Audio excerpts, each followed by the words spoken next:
Buonasera, buonasera, altra puntata di preview come sempre quando il Catania gioca nel weekend, e questo è un weekend importante perché il Catania si gioca il passaggio del turno nei playoff dopo aver vinto in casa dell'Atalanta la partita di andata. Vicino a me vedete una protagonista assoluta del calcio siciliano degli ultimi giorni, vale a dire la Coppa Italia Dilettanti vinta dal Paternò, e in studio abbiamo due esponenti importantissimi del Paternò, partendo dal presidente Ivan Mazzamuto. Presidente, buonasera. Buonasera a voi.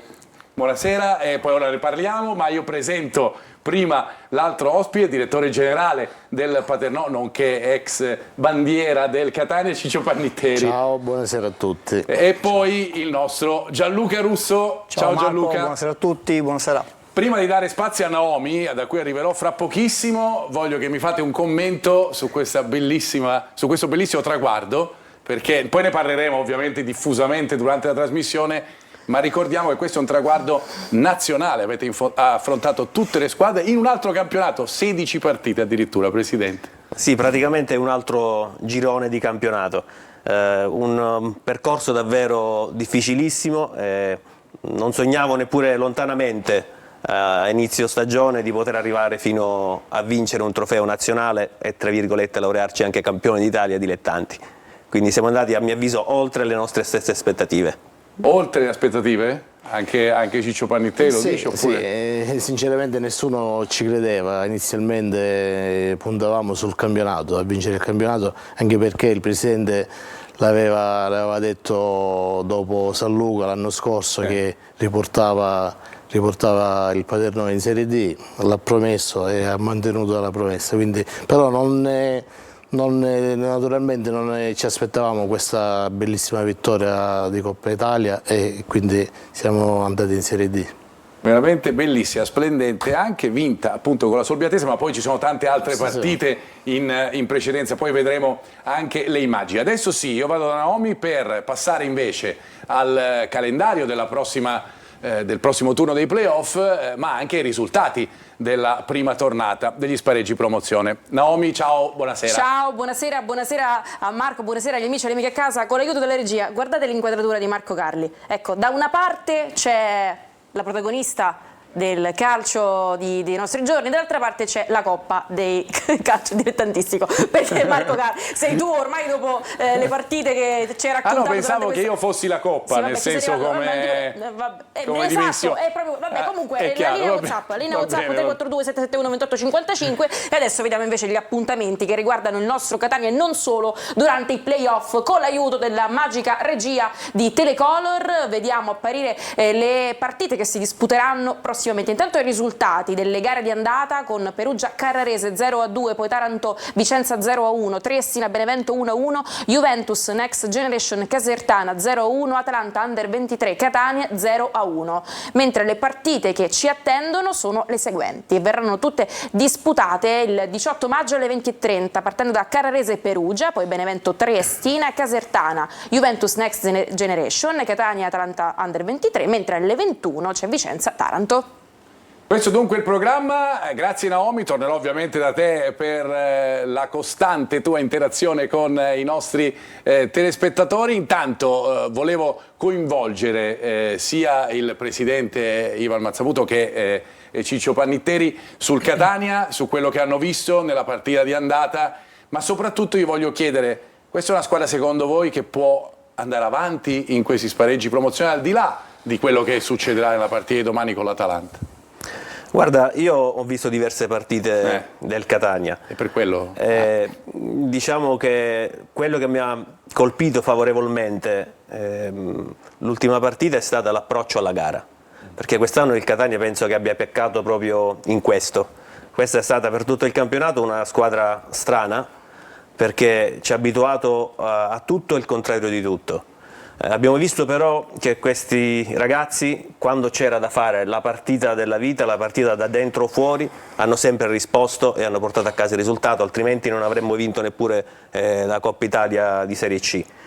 Quindi paradossalmente ti dico che sono fiducioso e spero che anche loro come noi riescano a raggiungere il traguardo nostro. Del resto per tante volte il destino del Paternò del Catania... già qualche immagine della partita di finale del Paternò. Sì, tante volte il destino del Catania e del Paternò si sono incrociati in modo positivo. Una data che ricordo benissimo è il 9 giugno del 2002, quando lo stesso pomeriggio il Catania andò in Serie B pareggiando a Taranto e il Paternò pareggiando col Foggia andò in Serie C1. Quindi chissà se anche quest'anno, visto che diciamo, il percorso è quasi simile, noi abbiamo vinto la nostra Coppa, il Catania ha vinto la Coppa Italia, noi siamo stati promossi e siamo qui ad aspettare adesso che anche il Catania ci regali questo sogno. È un sogno, Ciccio Pannitteri? Beh, non è facile, perché i playoff è normale che è un terno all'otto. Martedì il Catania ha giocato bene, come ha detto il Presidente, l'approccio alla gara è stato quello giusto, hanno attaccato alti l'avversario e quindi secondo me se giocano così ha tutto per vincere, per arrivare in finale. Per arrivare in finale, poi magari chiaramente poi col passare del tempo, col passare delle puntate, ora ci concentriamo ovviamente sull'Atalanta, certo, ma vi faremo vedere anche oggi ad esempio una top 11 sulle 10 squadre protagoniste di questo primo turno della fase nazionale dei playoff, per vedere appunto che ci sono tanti giocatori veramente di grande livello già a partire da questo primo turno della fase nazionale. Poi immaginiamo quando entreranno in gioco anche le seconde in classifica. Non è facile però, ovviamente. Questione dirigenziale anche, voi siete anche due dirigenze abbastanza vicine, no? La presenza allo Stadio Massimino, le congratulazioni del Catania al vostro successo della Coppa. Come essere vicini appunto a una realtà così importante del calcio nazionale, che potrebbe tornare ad esserlo, con una realtà importantissima che è stata il Paternò e che può tornare ad esserlo, per cui veramente vi tirate l'uno con l'altro sotto un certo punto di vista. Sì, è vero, c'è un grande feeling con il Catania, con la dirigenza del Catania, e questo mi fa molto piacere, e mi auguro che magari in futuro queste collaborazioni possano diventare sempre più strette e più vicine, per creare qualcosa magari insieme che possa essere di buon auspicio e per tutti, ecco. Certo. Sia per noi che per il Catania, perché io mi auguro che al più presto il Catania vada nelle categorie che merita, e magari il Paternò potrebbe essere anche di spalla al Catania. Ad esempio l'altro giorno a Bergamo c'è stato anche Pelligra a vedere la partita della sua squadra, fra parentesi Pelligra che continua a portare bene ogni volta che c'è lui, il Catania raccoglie un buon risultato. Anche in questo caso avere una società vicina appunto con le spalle larghe è importante, Ciccio Pannitteri? Sì, è importantissimo, avere la vicinanza di tutte, soprattutto del Presidente è importante, insomma la squadra gioca più tranquilla, insomma l'ambiente è più tranquillo, quindi è importante avere tutta la dirigenza ma soprattutto il Presidente vicino. Presidente, come è stato appunto a Caravaggio dove Pelligra è andato a vedere la partita prima di andare a Cannes per motivi cinematografici, abbiamo saputo, poi l'ha saputo proprio Angelo Patanè. Lo dico anche perché noi nel nostro piccolo, insomma, nonostante il direttore generale, i ragazzi cercavano sempre il Presidente, quindi quando veniva lui per ovvi motivi però quando veniva lui già è un tocco in più. Diciamo che sapere che c'è il Presidente per tanti motivi è una cosa importante, chiaramente, questo lo sappiamo. Allora, fra poco ritorno da Naomi, intanto vi faccio sentire, per entrare nel vivo un po', poi torneremo ovviamente alla vostra impresa, quella del Paternò, per entrare nel vivo di quello che succederà domani. Andiamo ad ascoltare che cosa ha detto Zeoli oggi. Abbiamo preso alcune parti della conferenza stampa, vi faccio ascoltare questa sull'umiltà, che è un tasto su cui Zeoli picchia sempre e sensibilmente. Sentiamo. Io i playoff in generale ho fatto fatica a guardare anche gli highlights delle altre partite. Un mio amico, frate di Giulianova, che forse qualcuno qua ha incontrato nelle trasferte di 20 anni fa, diceva sempre che la presunzione va a cavallo e torna a piedi. è una frase che mi porto sempre dietro, dunque io sento parlare già di, e questo è un po' l'errore che non bisogna fare. Prima noi, poi gli altri possono pensare quello che vogliono, dunque io mi aspetto lo stesso tipo di attenzione che abbiamo avuto all'andata, lo stesso tipo di umiltà, rispettando un avversario che sicuramente è molto più avanti di noi a livello di idee tattiche, non perché noi non le conosciamo, perché è un momento particolare della stagione e come ci siamo arrivati. Momento particolare della stagione, la presunzione viaggia veloce e poi torna a piedi, dice Zeoli. È una componente importante quella appunto di restare umili. L'avete fatto ad esempio voi l'anno scorso, è successo che è andata male la stagione, poi quest'anno è arrivato questa grandissima soddisfazione. Sì, dice bene Zeoli, perché in queste categorie ci vuole tanta umiltà e tanta fame. Per poter vincere le partite in questa categoria ci vuole la fame e la voglia di giocare e di vincere. Se ti manca questo difficilmente riesci. Non siamo anche in Serie A dove magari si può anche giocare con più tecnica. In queste categorie ci vuole questo, ci vuole gente di categoria abituata a vincere questo tipo di campionato, e allora sì che fai bene. La voglia di giocare, la voglia di lottare, la voglia di esibirsi, Ciccio Pannitteri, tu lo sai benissimo, di fronte a un pubblico pazzesco. Pazzesco, favoloso. Insomma, il pubblico di Catania non lo scoprirà adesso. È normale che ci vuole, come ha detto il Presidente, umiltà, però voglia di vincere, perché senza la voglia, insomma, è difficile poi andare avanti. È difficile veramente andare avanti. Noi invece andiamo avanti con Naomi per avere qualche riscontro dei messaggi che arrivano da casa, dai nostri telespettatori, e poi ci fermiamo, entriamo definitivamente poi nel vivo della partita di domani. Naomi. Marco, io intanto per motivarti voglio leggerti questo messaggio. Sì. E Marco Carla, pure i cori. Prossimamente al Massimino il coro per Marco Carli. Certo. Poi Boa, Bobbo Vieri, non so come si pronuncia, so che lo penso tutte le notti, grazie, ti amo. Glielo faremo sapere sicuramente dopo il gol, questo è accaduto. Ragazzi, posso dire una cosa per la partita che viene? No, anzi non voglio dire niente, voglio solo tacere, anzi tacciamo tutti. È stato bello avervi qui, chiudiamo la trasmissione a questo punto. Marco, che facciamo? Noi viviamo di questo. Ragazzi, scusate, ma visto che Pelligra porta bene, non possiamo imprigionarlo dentro il Massimino? Cioè con Naomi ci siete riusciti a rinchiuderla dentro la TV e con Pelligra no. Pelligra non dormirebbe su una brandina come faccio io da agosto a oggi. Poi c'è una domanda di carattere giornalistico importante che vi volevo sottoporre. Ma Nando, chi finifici? Cioè, il famoso Nando dell'audio di Zeoli, cerchiamo di metterlo sotto il tappeto, ma riemerge sempre. Ormai sai? Riemerge sempre anche in questo caso, ma adesso ci concentriamo veramente su altro, ci fermiamo e ci ritroviamo fra pochissimo, andiamo all'analisi tattica di quello che abbiamo visto al campo comunale di Caravaggio e magari ci spingiamo su quello che potremo vedere domani al Massimino, fra poco.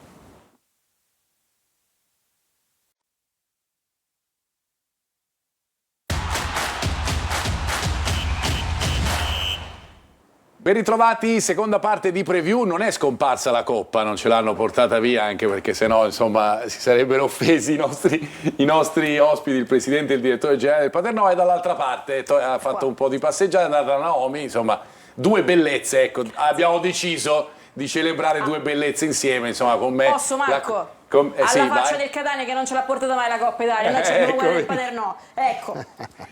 Allora, torniamo invece a parlare del Catania, lo facciamo con Gianluca Russo, che nel Paternò mi sembra che un pochettino di storia l'ha avuta, no? Sì, no, sì, è stato... L'hai detto, Presidente, con una faccia un po' così, no? Un po' perplessa. No, è stato 5 anni con noi, quindi lo conosco molto bene. No, invece...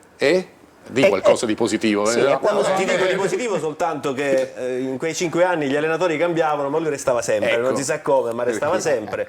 Per cui ci forse sarà perché mi affascinavano anche lo studio che lui faceva sulle palle inattive. E adesso, voi forse non sapete, a proposito di palle inattive, vedrai che cosa lui è molto bravo a studiarle. Ecco, va bene.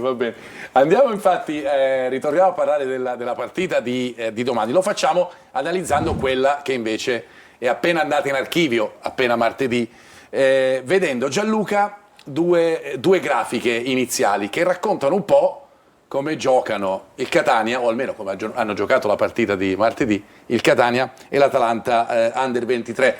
Le abbiamo chiamate come statistiche, ma le abbiamo divise in la lunghezza media fra i reparti e la grafica relativa invece alla distribuzione dei lanci lunghi, perché entrambe queste due grafiche ci dicono delle cose della partita che è stata. Le possiamo anche vedere. Eccole qua. Sì, Marco, è un po' il DNA della partita, l'abbiamo vista e l'abbiamo apprezzata più che altro per questioni di risultato, però poi il DNA della partita lo vediamo da queste statistiche, dove vediamo che il Catania nella distribuzione dei lanci lunghi ha chiaramente evidenziato con l'algoritmo blu, ha giocato più palla lunga perché comunque è quello poi il modo di giocare del Catania, al di là, dobbiamo togliere questo discorso, dobbiamo togliere i primi 30 minuti, perché 30-35 minuti sono stati importanti del Catania, dove a mio avviso tatticamente ha fatto una bella partita, e poi magari saremo più specifici. Mentre per quanto riguarda la seconda grafica parla della lunghezza media tra i reparti. È chiaro che il Catania, man mano che la partita andava avanti, tendeva comunque ad allungarsi, fin quando poi ha rischiato a mio avviso anche più di quello che doveva rischiare, ha cercato di tenere due linee corte per evitare di prendere gol, ma ha subito poi gli attacchi dell'Atalanta. La fase di possesso più che altro dell'Atalanta. Più che altro la fase di possesso lo vedremo anche in una grafica che abbiamo fatto dopo sui passaggi delle due squadre, ma intanto volevo parlare di uno dei protagonisti della partita. Ce ne sono stati tanti, ad esempio la cerniera fra Welbeck e Quaini, cerniera verticale fra parentesi, che ha creato non pochi problemi agli attacchi dell'Atalanta, soprattutto proprio nel primo tempo, oppure la partita di Cianci e il momento di Cianci in generale. Ma Tejo chiaramente non se l'aspettava, ce l'aspettava un po' in pochi, per tutta una serie di motivi, perché risultava come un giocatore un po' desaparecido sotto un certo punto di vista, e invece ha tirato fuori questi 20-25 minuti, poi spostato a destra, è riuscito a mettere il cross per il gol di Bois. La partita di Tejo anche in questo caso è riassunta da questa grafica che Gianluca ci racconta. Allora sì, dobbiamo fare una piccola premessa, nel senso che Tejo quando è entrato in campo è entrato con il ruolo di mezzala, sì. Ok? Siamo abituati a sinistra, fra parentesi, a vedere una mezzala in quella porzione di campo, quindi fra il quinto di centrocampo, quindi l'esterno, e il centrocampista centrale. È stata una mossa tattica che un po' ha usato, se vi ricordate, il Sorrento, quando abbiamo giocato con Sorrento, quindi quello di spostare la mezzala un po' in giro per il campo. È stata una cosa intelligentissima, una mossa tattica intelligentissima, perché Tejo poi ha tanta qualità. Quindi è vero che ha poco minutaggio nelle gambe, ma ha tanta qualità, e allora nella prima grafica vediamo le zone di campo col pallino blu dove lui è riuscito a fare una giocata, diciamo, positiva, quindi una giocata che ha avuto un effetto positivo, e la X dove lui magari non è riuscito a sviluppare un'azione positiva. Conta poco perché è stato presente, come vedete, in tutto il campo, poi prevalentemente sulla destra. Ricordiamo che è entrato come mezzala sinistra, e quindi questo ha permesso ovviamente agli avversari di far saltare le marcature preventive. Okay? Dall'altro lato abbiamo la distribuzione dei passaggi, vediamo lui col numero 7 in zona centrale, ha praticamente coinvolto tutta la squadra. Chiunque riusciva a proporsi in uno spazio, attaccare lo spazio, riceveva la palla da Tejo qualora lui avesse il pallone tra i piedi. Quindi è stata una situazione tattica, studiata, è andata a buon fine. È andata a buon fine. Estremamente intelligente, e lo dimostrano anche delle azioni che poi faremo vedere in analisi. Tatticamente io personalmente mi ritengo soddisfatto della prestazione del Catania, perché comunque ha fatto vedere delle idee nuove. Quanto è importante, lo chiedo ai nostri due ospiti, coinvolgere tutti i giocatori nel progetto? Allora sappiamo, insomma, Tejo negli ultimi mesi, praticamente io mi ricordo un suo assist pregevole nella partita di Picerno, l'avevamo a febbraio, poi insomma negli ultimi mesi si erano perse le tracce di questo giocatore. Quanto è importante riuscire a coinvolgere tutti, perché mi sembra che Zeoli stia provando, nonostante tutto le difficoltà del momento, quell'auto di cui si parlava, eccetera eccetera, a costruire un gruppo. È importantissimo perché la concorrenza anche tra loro giocatori, no? Perché li tiene tutti un po' sulle spine e non fa adagiare nessuno. Io credo che Zeoli stia cercando anche di fare questo, tenere tutti in considerazione. Devo dire che la mossa di fare entrare Tejo è stata positiva, tant'è che il gol poi è nato anche da questo suo cross ripetuto e anche dalla bravura di Buà, che si è spostato, ha fatto l'inserimento, no? E quando giochi con un 3-5-2 gli inserimenti, mi insegna Gianluca, sono fondamentali e questo ci ha permesso anche di andare in vantaggio. Ecco, quanto è importante, lo chiedo a un ex attaccante, avere alle spalle dei giocatori, Zeoli ci ha provato con Peralta, no? Schierato da Mezzala, che comunque dava un supporto alla fase d'attacco, poi è arrivato Ciccerelli, in questo caso c'è stato Tejo. Quanto è importante per un attaccante sapere di avere dietro un centrocampista che ti può dare dei palloni? È importantissimo, perché è normale, sai, fai il movimento e sai che ti può arrivare la palla. Insomma, un centrocampista di qualità sa mettere la palla, quindi è importantissimo. È normale che lo può fare Tejo, lo può fare Cicirelli, insomma. Peralta io lo conosco, peraltro, che l'ho visto giocare l'anno scorso, è uno che, insomma, messo lì può fare la differenza. Quindi è importantissimo avere giocatori che ti sanno mettere la palla. Sentiamo che cosa ha detto di Tejo oggi in conferenza stampa Zeoli. Su Tejo ho sacrificato un po' Cicirelli a livello di minutaggio, perché comunque viene da 2 mesi e mezzo che non sentiva l'aria della partita, eppure prima non è che giocasse tanto, parlo di Tejo, dunque ho portato avanti con minutaggio Cicirelli fino al 65esimo, perché penso che 25 minuti li poteva avere, poi i ritmi si sono abbassati. È un giocatore di personalità che può ricoprire diversi ruoli, ha fatto bene, anche se non mi è piaciuto quel rischio espulsione. Io è un tasto che rimarco sempre nello spogliatoio, e lo dico più di una volta: abbiamo rischiato perché poi trovi delle situazioni particolari, sai, le proteste della panchina avversaria, infatti poi è stato spostato a destra per quel motivo e casualmente poi da destra ha fatto il cross e l'assist. Però è un giocatore di personalità, libero di testa, a livello fisico è chiaro che non può avere mai 90 minuti. Questa è l'idea di Tejo, che da parte di Zeoli, che ovviamente ha parlato un po' di tutta la partita, anche della situazione in cui ha rischiato con il giallo preso insieme all'altro difensore Palestra dell'Atalanta.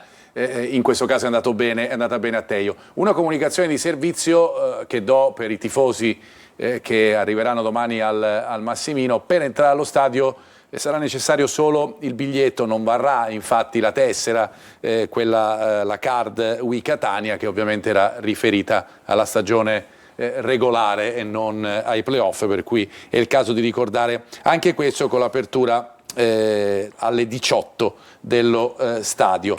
Vado adesso invece da Naomi per sentire ancora qualche messaggio e poi torniamo a parlare della partita di domani. Marco, gli amici che seguono con ardore e passione le nostre produzioni sportive non si fanno scappare nessun dettaglio. Hanno notato che prima della partita vi siete dati, tu e Patanè, a una partita di carambola. Ecco, vogliono sapere, ma nella partita carambola tra Marco Carli e Patanè chi ha vinto? Patanè 1-0. Patanè 1-0. Patanè 1-0 perché è durata proprio lo spazio di quel... Io non sono bravissimo. Tu non sei bravissimo, ti rifarai nelle prossime trasferte. Preferisco il subuteo, mi prendono in giro, ma... Per il resto, scrivono: ragazzi, una domanda, ma secondo voi è normale che per segnare ama stare a spiranza dei difensori? C'è del genio, stiamo riscrivendo la storia della tattica calcistica con gli attaccanti capaci una Usuca, Fussoro, Lungomare, Liberato e i difensori che cercano profondità. Ma, grazie, prego.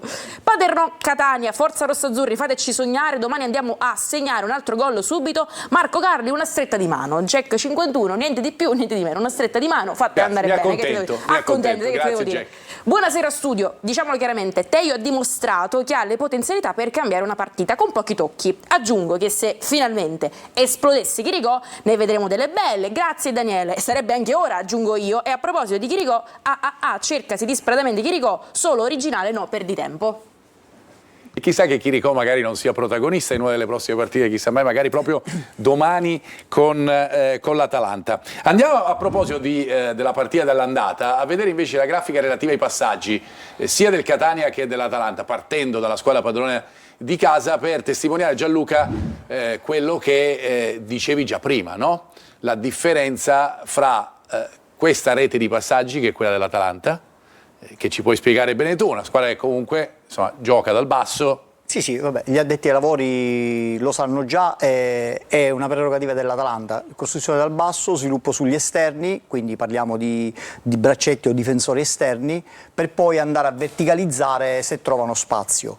Questo è un po' quello che il Catania sapeva e si aspettava, ed è riuscito ad uscirne fuori in maniera positiva solo perché, a mio avviso, l'hanno studiata veramente bene la partita. Andiamo a vedere invece la grafica relativa al Catania, come ne è uscito fuori con un modo di giocare diverso, chiaramente rispetto all'Atalanta, anche se tu hai specificato diverso magari nella seconda fase della partita, perché nella prima il Catania ha messo paura e ha messo alle corde la squadra atalantina. Sì, parliamo noi di sviluppo dal basso.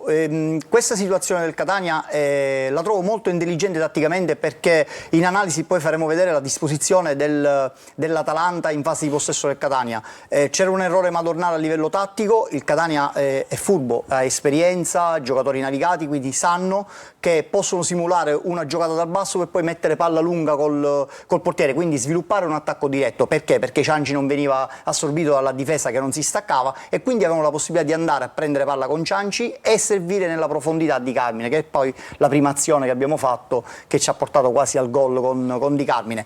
È una situazione che Catania, finché l'Atalanta non ha rimediato a questo errore tattico, ha provato. Dopodiché non c'è stata più la possibilità di giocare con l'attacco diretto, e il Catania ha preferito giocare un po' sul corto, quindi cercare queste palle sugli esterni per poi andare dentro e servire i loro attaccanti. Senti più voi per il gioco, diciamo, manovrato?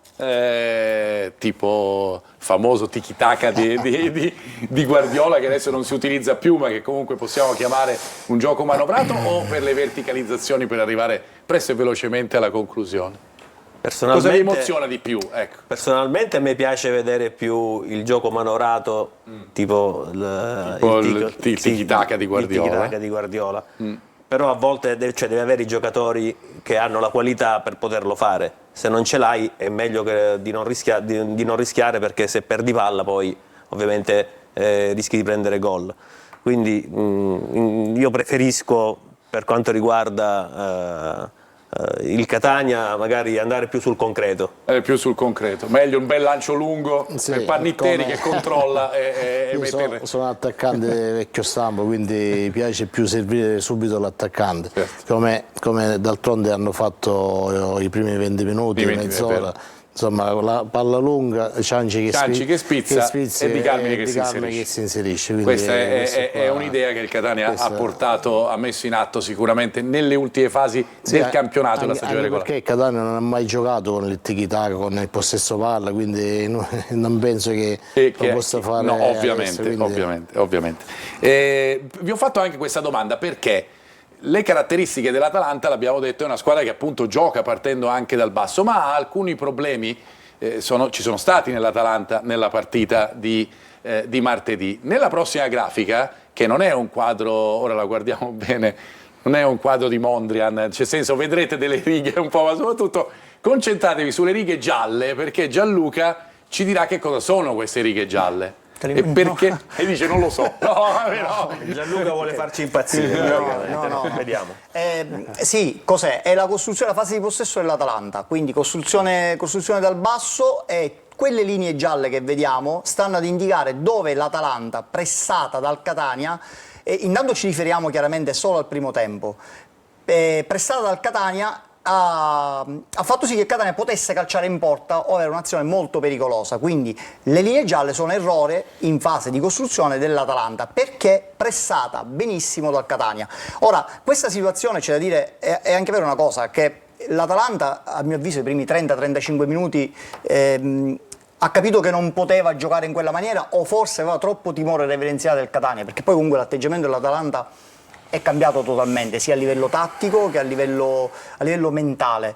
Quindi si è vista un'altra squadra e questo deve fare riflettere tanto, perché il Catania su quella situazione poi si è abbassato e ha un po', a mio avviso tatticamente, ha avuto un po' paura dell'Atalanta. Però abbiamo dimostrato che con una pressione alta, finché le gambe reggono e la testa accompagna i calciatori del Catania, non concediamo all'Atalanta costruzione dal basso, perché recuperiamo palle e diventiamo pericolosi. Presidente, meglio un Catania che si conferma con l'11 pressappoco che abbiamo visto nelle ultime due partite, per di più vittoriose, contro Benevento e contro Atalanta. Diciamo che squadra che vince non si tocca, però sicuramente mister Zeoli vede giorno dopo giorno chi sta più in forma rispetto a un altro, quindi ci potrebbe essere qualche cambio, però ripeto, squadra che vince non si tocca. Vedremo domani qualcosa, magari vi diciamo poi alla fine della nostra trasmissione con le probabili, ma sentiamo invece cosa ha detto Zeoli.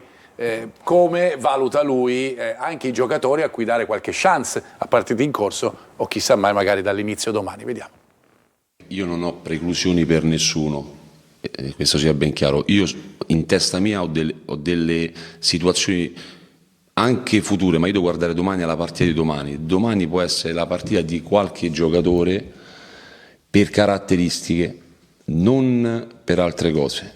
Questa è una squadra che comunque sia, se noi diamo i riferimenti e teniamo palla nei piedi, loro vanno a nozze. Dunque a noi serve gente che attacca gli spazi e attacchi la profondità.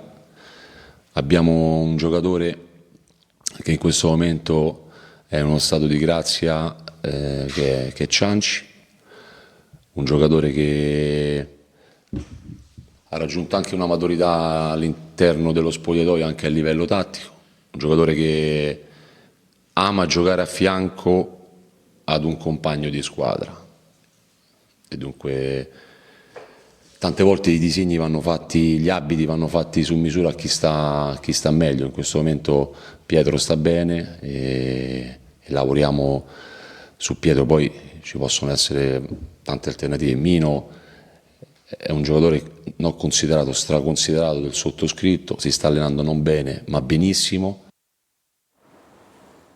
Si sta allenando bene, anzi benissimo Chiricò, ma al di là di questo si cuce l'abito, no? Ciccio Pannitteri, attorno a chi in questo momento sta dando il meglio di se stesso. Ha fatto l'esempio di Cianci. Sì, effettivamente squadra che vince non si tocca, quindi questo qua diciamo che in assoluto è la prima cosa.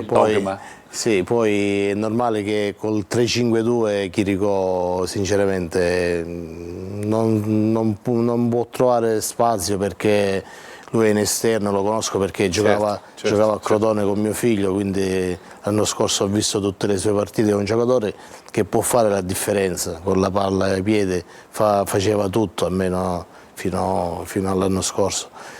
Quindi col 3-5-2 è difficile trovare spazio, quindi sicuramente la formazione sarà quella di martedì. E allora, visto che ce lo dice Ciccio Pannitteri, andiamo sul sicuro. Andiamo a vedere invece con Gianluca, appunto questa volta con i video, non più con le linee, ma guardiamo con i video come il Catania ha affrontato la partita, partendo proprio dal lancio lungo del portiere, no? Il famoso attacco diretto sotto un certo punto di vista, anche con il lancio lungo del portiere.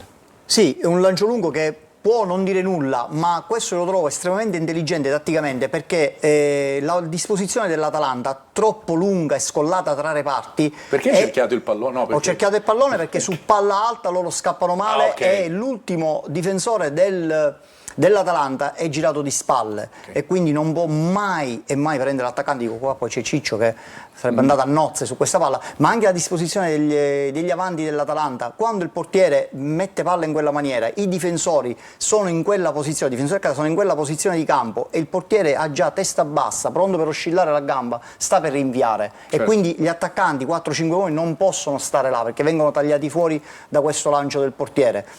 Altra situazione che voglio evidenziare è la posizione di Cianci. Ora adesso tu Atalanta hai studiato il Catania perché sei l'Atalanta, ok?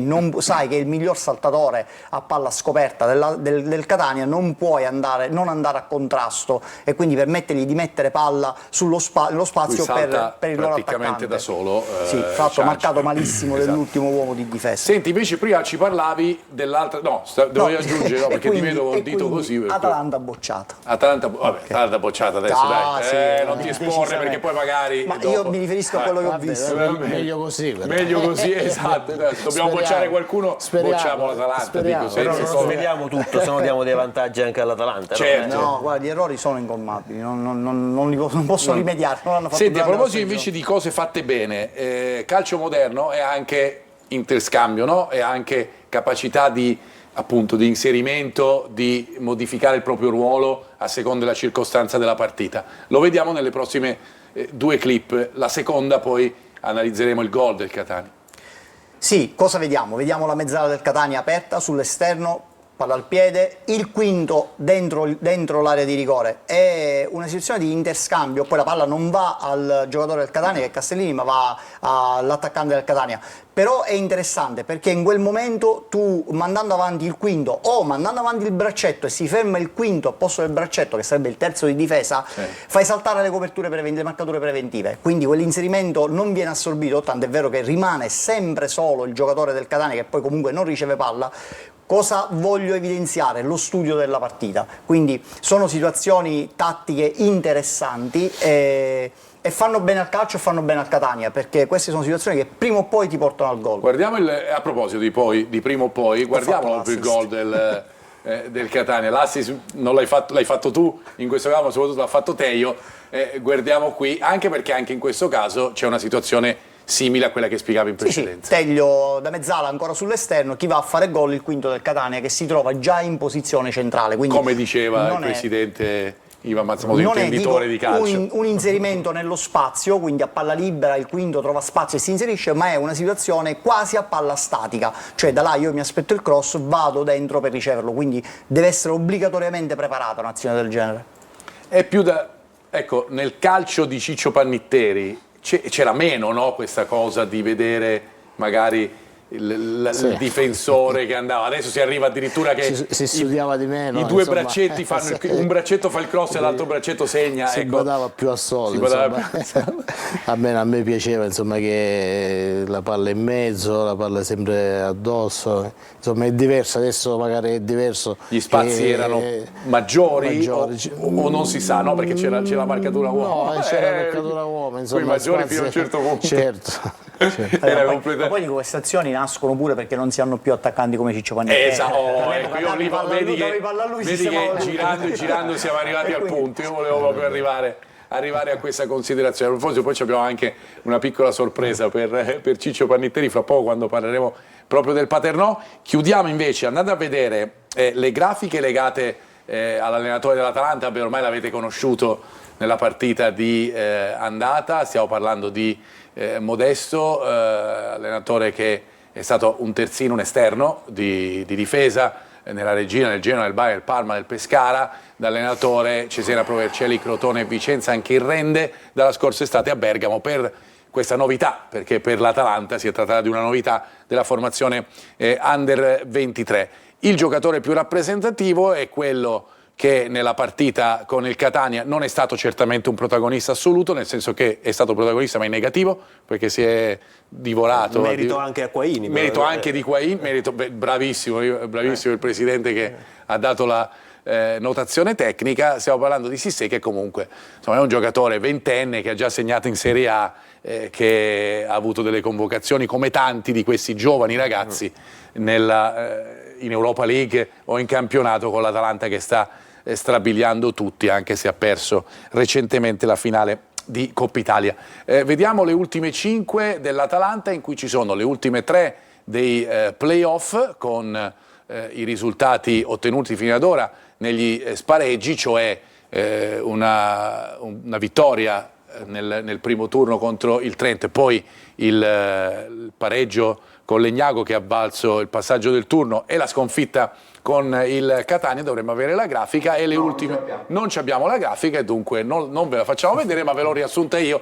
Nelle ultime 3 di playoff sono arrivati questi risultati che sono appunto una vittoria, un pareggio e una sconfitta, quella più importante la sconfitta con il Catania nell'ultima partita. A proposito di Atalanta, andiamo a vedere invece la fase di non possesso del Catania, Gianluca, che ci rivela anche qualcosa di quello che è il gioco in fase di possesso dell'Atalanta. Sì, dici bene, perché comunque noi a vedere un Catania così ci siamo anche abituati, nel senso che, mi dispiace dirlo, però questa è la sottopunta dell'Atalanta. Qua siamo nel secondo tempo, quando cambia un po' l'ordine dei fattori, no? Quando l'Atalanta schiaccia un po' il Catania in fase iniziale nella sua metà campo. Io direi che il Catania si è schiacciato da solo, perché tutta questa forza dell'Atalanta in fase di palleggio non l'ho vista, però al di là di questo sì, un Catania troppo basso, a maggior ragione la loro sottopunta, che era uno dei giocatori di più qualità, non può stare in quella posizione libero da marcatura, ci vuole per forza un uomo addosso, perché poi gli permetti di fare queste giocate, anche se bravo il difensore a fare quella diagonale forte e ad impedire il tiro in porta, però ce la siamo un po' cercata. Se sei basso e stai stretto è giusto che vai ad assorbire gli uomini da marcare. Altra situazione, la prossima e ultima che vi facciamo vedere, è ancora una situazione in cui il Catania resta basso e la pressione inevitabilmente diminuisce, no?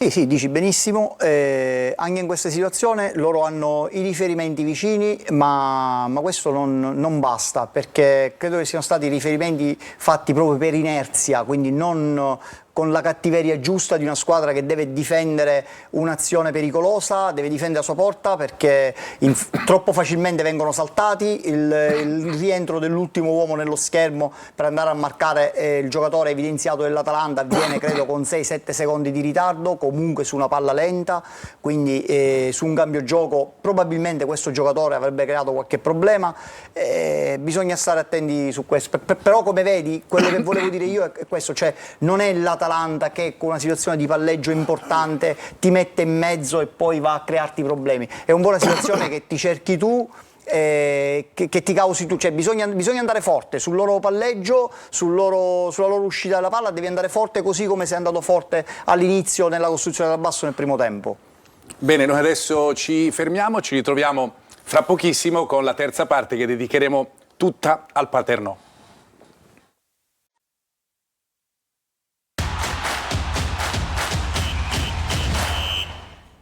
Di nuovo bentrovati, ricominciamo con la nostra preview. Io volevo andare subito da Naomi, intanto perché a proposito di playoff si gioca i playoff anche in Serie B e ci sono delle novità legate alla squadra siciliana che gioca nei playoff di B, cioè il Palermo. Naomi, a te. Sì, perché la rete di Diachité al 43esimo fa passare in vantaggio il Palermo per 1-0. Ci sono anche dei messaggi da casa che possiamo leggere, immagino di sì, perché fra poco incominceremo a parlare nuovamente del Paternò. Immagini bene, intanto c'è chi ci tiene a fornire il suo contributo per il modulo di Zeoli di sabato. Ideale sarebbe un bel 5-4-1 con Marsura a sinistra e Chirico a destra. La panchina come quella del Catania non ce l'ha nessuna squadra, questo è un gran vantaggio, è vero, la nostra è in legno di abete secolare, delle panchine bestiali. Naomi, la donna di coppa, sperando che non sia donna cara una coppa piglia coppa. Carlo 52, noi siamo contrari alla violenza. E a proposito di messaggi esplicitamente diretti a me, mi scrivono: Naomi, per favore, puoi vedere se dentro la coppa trovi i gol che si manciao di Carmine nelle ultime partite? No, non ci sono, ragazzi, nemmeno l'eco, non ci sono, mi sentite? Non ci sono nemmeno qui dentro. Buonasera, sempre Naomi. Prevedibilmente l'unico limite domani sera sarà la difficoltà di concretare in rete il lavoro di costruzione. Elio 57, nulla di nuovo all'orizzonte, quindi praticamente. Ma cos'era quella grafica unisci puntini? Vedi blocco precedente della trasmissione. Sì. Gianluca, te ne esci una nuova puntata, complimenti. Quello è uno spoiler della settimana enigmistica. Noi venderemo queste grafiche perché durante l'estate sotto l'ombrellone uniremo i puntini dei passaggi. Buonasera, sono Francesco, tifoso catanese.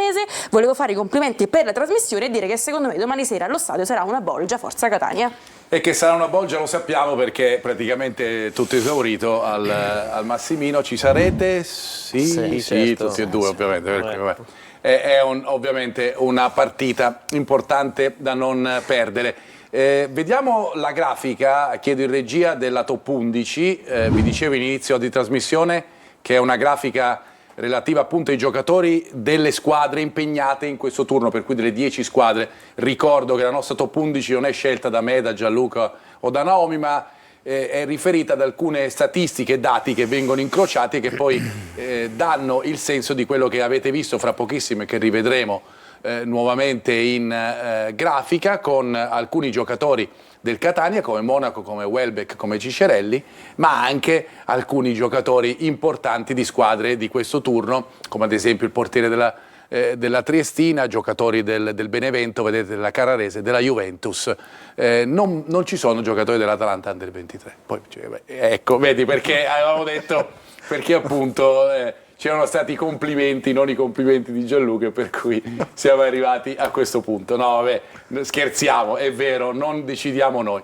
Chi invece ha deciso il suo destino è stato il Paternoio. Allora volevo ritornare a parlare di quello che avete combinato, perché io voglio ringraziare Rosario Sortino, che è il responsabile dell'ufficio stampa del Paternò, per cui voi siete qui ospiti, lo ringrazio per questo. Avete battuto Leonfortese, Ionica, Enna, Modica, Super Giovane Castelbuono in finale regionale, e poi Bocale, Manduria, Teramo e Solbiatese in finale, praticamente un altro campionato. Un altro campionato. Quante partite avete giocato? Più che ne so, chi c'è in finale di Champions League? Borussia Dortmund ha fatto meno partite del Paternò. Mi sembra che noi ne abbiamo giocate 45. 47 fra campionato e Coppa Italia. Fra campionato e Coppa Italia. 47 partite. Con la finale. Domenica, cos'è? Poi domenica, mercoledì, no? Domenica, mercoledì, domenica. E poi essendo in eccellenza, insomma, non è che avevamo una rosa così ampia, e quindi... E come ha fatto il buon Raciti? È stato bravo, è stato bravo Raciti, è stato bravo, lo staff tecnico è stato bravissimo. Vabbè, ma credo che sia poi anche, ovviamente, lo staff tecnico è importantissimo e complimenti a loro, però quando poi si hanno queste situazioni in eccellenza, se non c'è tutto un gruppo dirigenziale che accompagna al 100% questa situazione, è impossibile in eccellenza andare a fare tutte queste partite con questi risultati, perché poi fra l'altro hanno fatto, sono immagini della festa, fatto anche benissimo in della campionato. Festa in città. Tra l'altro 500 partecipanti, 531 squadre, 30 squadre partecipanti. È come, sì, è un po' tipo la FA Cup, cioè l'idea che si ha è un po' questa. Squadre.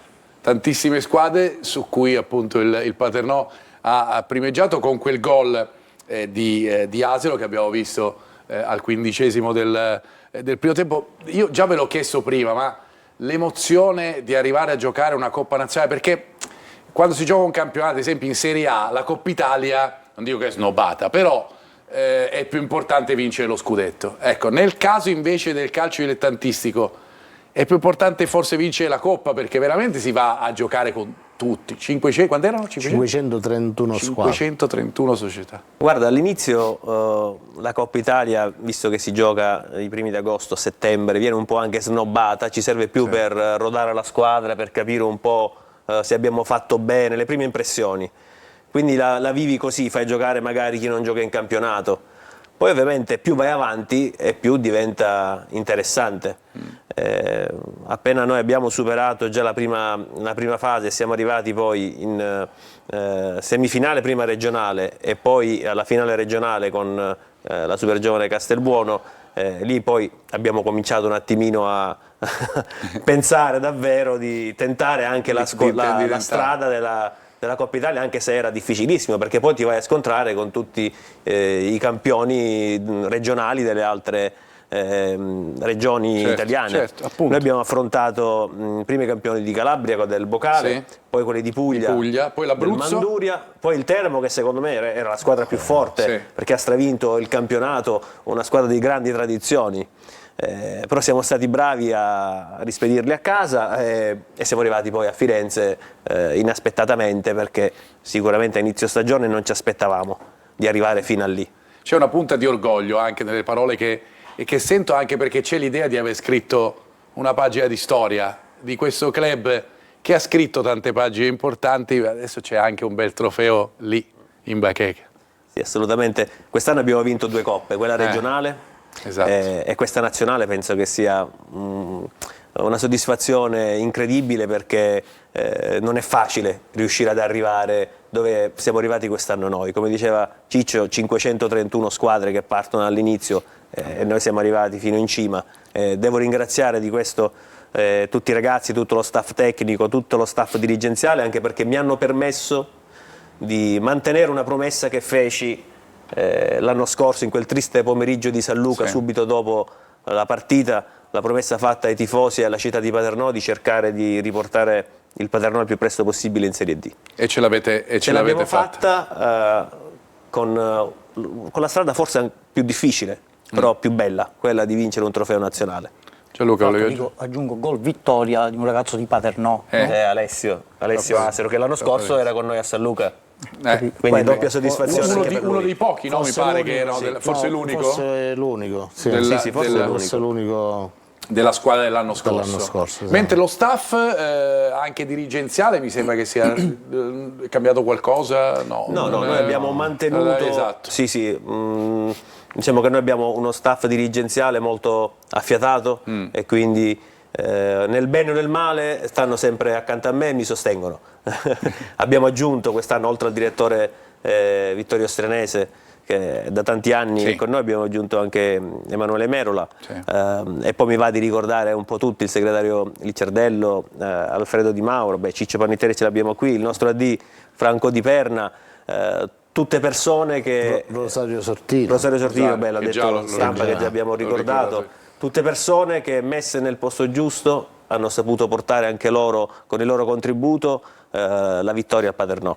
Come spostarsi dal campo alla scrivania fino a diventare direttore generale, che è un ruolo... non è facile, certo, giocare è molto più bello, insomma, anche perché mi ricorda i bei tempi, la mia giovinezza, quindi, però insomma grazie a Ivan, anzi lo ringrazio perché mi ha dato la possibilità di stare accanto a lui, di fare direttore, già questo mi sembra il terzo anno, quindi abbastanza bene, anche perché con lui insomma si va d'accordo e quindi si può fare bene assieme. Hai detto che giocare a calcio era molto più bello, allora noi l'abbiamo preannunciato un po' per tutta la puntata, ti facciamo vedere alcuni gol di Ciccio Pannitteri, stagione 96-97, giusto? 96-97 con la maglia del Catania, le immagini sono ovviamente del 96-97, per cui diciamo che insomma il colore l'avevamo messo da poco, no? Sto scherzando, adesso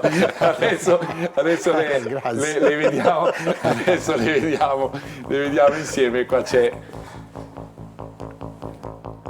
di testa, nonostante la... di testa si chiama.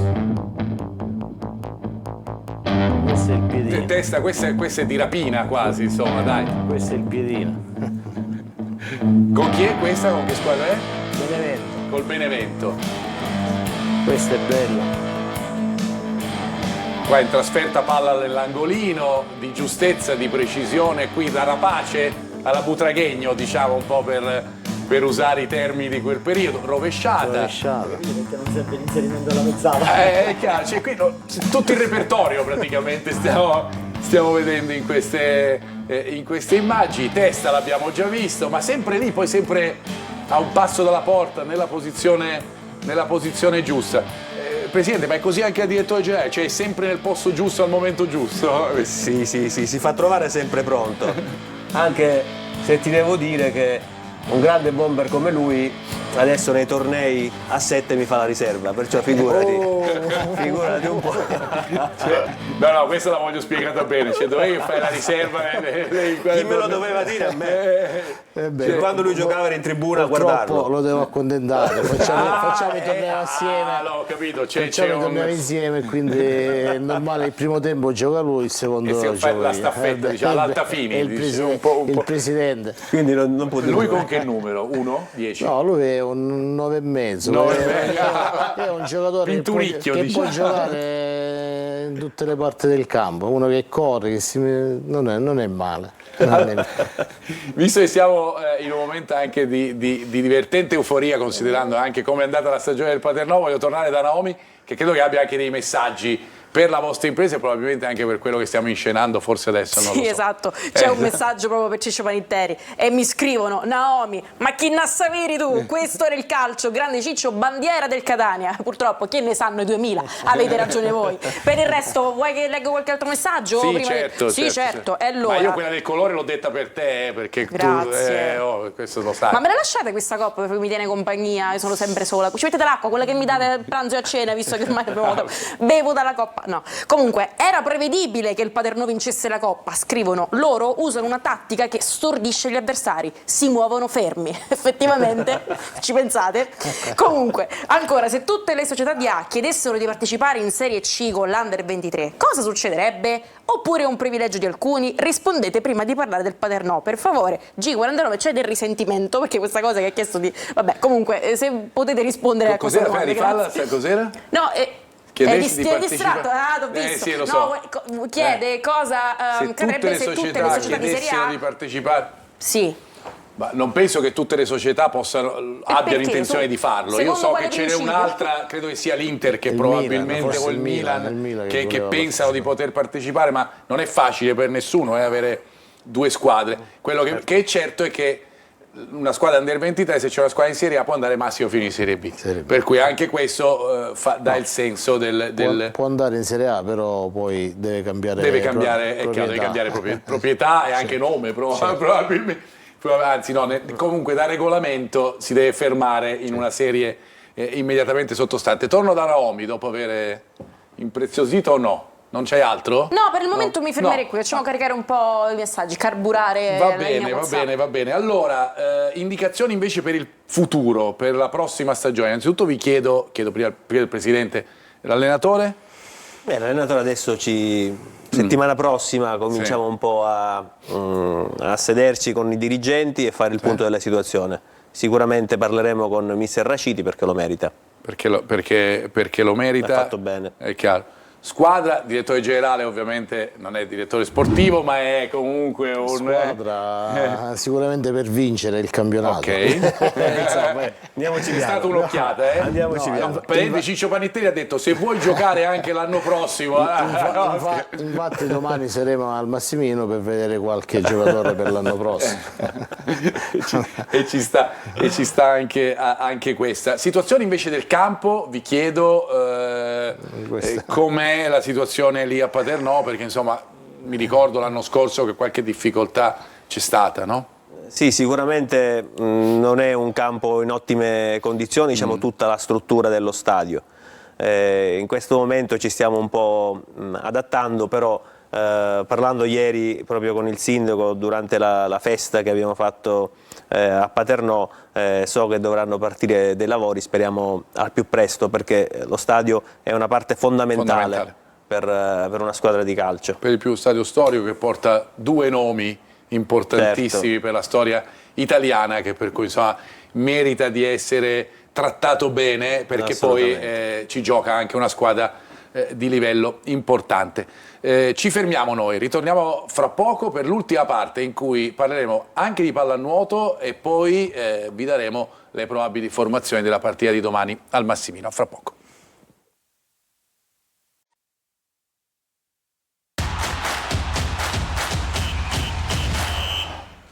Lo spirito è sempre simpatico. Adesso vi siete tutti, perché ridevamo tutti prima del ritorno in studio in diretta, invece adesso ci siamo fatti seri, perché, allora c'è il motivo anche, perché parleremo per un po' di pallanuoto, perché domani c'è una partita importante per l'Orizzonte Catania. A proposito di squadre del catanese, l'Orizzonte insomma non la stiamo a scoprire certo noi, con gli scudetti e le Coppe dei Campioni che ha vinto, l'Orizzonte che però ha perso la gara 1 della finale scudetto contro Padova con il punteggio di 9-8 contro la squadra del plebiscito, che è una squadra fortissima fra parentesi, con cui il Paternò comunque, l'Orizzonte aveva, con lapsus ovviamente, aveva vinto nella stagione regolare tutte e due le partite. Tania Di Mario commenta quello che è successo a Nesima nella partita nella gara 1, ma soprattutto ci dice che cosa potrà succedere domani nella gara 2, dove il plebiscito si gioca la possibilità di conquistare il titolo italiano. Sentiamo Tania Di Mario. Sicuramente non era quello che desideravamo, però siamo in questa situazione, la affronteremo come fosse una finale. Siamo fuori casa, ma abbiamo talmente tante volte giocato là che probabilmente non ci sentiremo così fuori casa, siamo abituate, questa è la partita che comunque dovevamo giocare e che comunque dovevamo vincere, quindi vogliamo pensare che siamo nel punto esattamente che volevamo essere. L'obiettivo è quello di portarli a Catania, l'obiettivo è quello di fare vedere il vero orizzonte, quello è il primo obiettivo. Questo è l'obiettivo ovviamente dell'orizzonte, ricordiamo si gioca al meglio delle tre, per cui chiaramente domani è un match point per Padova, ma l'orizzonte vuole portare la sfida a gara 3 che sarebbe a Catania qualora la squadra di Tania Di Mario dovesse vincere la partita di domani in casa del plebiscito. Io voglio andare da Naomi invece, che prima vedevo Presidente sta facendo le trecce alla Coppa, cioè ai festoni, perché mi era conciatura, no? Ai nastrini alla Coppa. Non vi preoccupate, lasciatela a me che ve la restituisco così con Vuciù. Ci sono novità anche da Palermo, no? Ci sono novità che giungono proprio da Palermo. Il secondo gol, il raddoppio del Palermo, rete sempre di Diakité al 47esimo, 2-0 contro la Sampdoria. 2-0 contro la Sampdoria, al Palermo bastava il pareggio per passare il turno, essendo arrivato sesto alla fine della stagione regolare contro il settimo posto della squadra di Pirlo. Sta arrivando invece un bel successo per la squadra rosanero. Da rosanero a rosso-azzurro andiamo a vedere invece la probabile formazione del Catania domani al Massimino. È la probabile quella che abbiamo visto a Bergamo, anzi a Caravaggio, non eravamo proprio a Bergamo. Qualche alternativa ci potrebbe essere. Monaco non sta benissimo, lo sappiamo perché è finito acciaccato la partita contro l'Atalanta all'andata, dovrebbe però essere in campo. Possibili alternative al ruolo di Di Carmine, lì davanti ci potrebbe stare Marsura, ci potrebbe stare per esempio anche Chiricò, vedremo che cosa succederà domani, ma noi come probabile intanto diamo questa. Per quanto riguarda invece, ricordiamo che Marsura rientra dopo la squalifica, 2 giornate di squalifica. La probabile dell'Atalanta dicendo che Ceresoli è squalificato, ha giocato la partita di Bergamo, Bonfanti e Mendicino sono invece in prima squadra e dovrebbe giocare Ghislandi, che è un adattato nel ruolo, mancando appunto Bonfanti e mancando Ceresoli, però l'ha già ricoperto in altre partite con la Triestina e col Mantova. Ci può essere un ballottaggio fra Jimenez e De Nipoti nel ruolo di sottopunta alle spalle di Sissé. Potrebbe giocare anche Vlahovic per sistema, insomma le percentuali danno più Sissé che Vlahovic lì davanti per ricoprire il ruolo in questo che è un 3-4-2-1 tipico dell'Atalanta, insomma under 23 ma anche prima squadra. È un esempio, ecco, è comunque costantemente un esempio per chi fa calcio l'Atalanta sotto questo punto di vista, presidente e direttore.